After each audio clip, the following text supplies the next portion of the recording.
मुंबईमधून मुंबईमध्ये आता 14 जुलै रोजी छत्री मोर्चा निघणार आहे। मुख्यमंत्र्यांचे युवा प्रशिक्षणार्थी आता हा मोर्चा काढणार आहेत।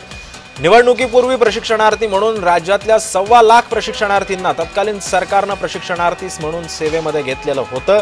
त्याच वेळी त्यांना कायम करू असा शब्द सुद्धा दिल्याचं या सर्व प्रशिक्षणार्थींचं म्हणणं आहे। मात्र आता या समूह प्रशिक्षणार्थींची मुदत संपत चाललेली आहे आणि असं असताना त्यांचं भवितव्य सुद्धा काय असा प्रश्न या निमित्तानं उपस्थित होतो।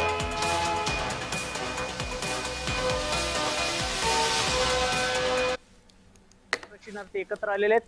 आपण पाहू शकतो हे सर्व प्रशिक्षणार्थी सांगलीच्या जिल्हा परिषदेच्या बाहेर आपला हक्क आणि मागण्यांसाठी आलेले आहेत। शांततेच्या मार्गाने हे या ठिकाणी हे आंदोलन नाही आहे, मात्र संविधानिक मार्गाने आपली भूमिका मांडण्यासाठी ते या ठिकाणी आलेले आहेत। मला सांगा की काय नेमकी भूमिका आजच्या क्षणाला आहे? मुख्यमंत्री युवा कार्य प्रशिक्षणार्थ्यांचा 6+5 कार्यकाल आता संपत येतोय।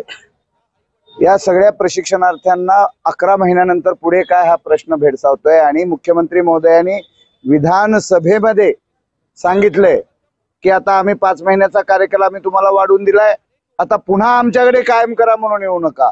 या क्षणाला काय मागणी आहे सरकारकडे? सरकारला एक मागणी आहे की जे मुलं या ठिकाणी काम करतात 11 महिन्याचा काळ पूर्ण संपत येतोय, त्यानंतर या मुलांनी पुढे करायचं काय आहे? त्या ठिकाणी काम करायचं, घरात बसायचं, दारात बसायचं की रानात जायचं, नेमकं जायचं कुठं न सुटणार कोड सरकारचं या ठिकाणी निर्माण झालंय। सगळ्यांचे पगार काय झाले नाहीयेत, थोडक्यांचे झालेत। तुम्ही त्याला भरपूर अटी लावल्या की व्हेरिफिकेशन करा, व्हेरिफिकेशन करतोय, परत तुम्ही अशी कागदपत्र त्याला सांगितल्यात, बर्थ सर्टिफिकेट सांगितले। सर सगळ्यांचं बर्थ सर्टिफिकेट असणार आहे का?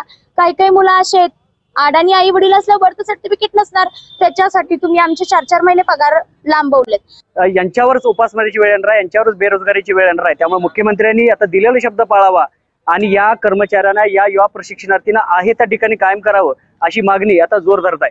दीपक चव्हाण, जय महाराष्ट्र, सांगली।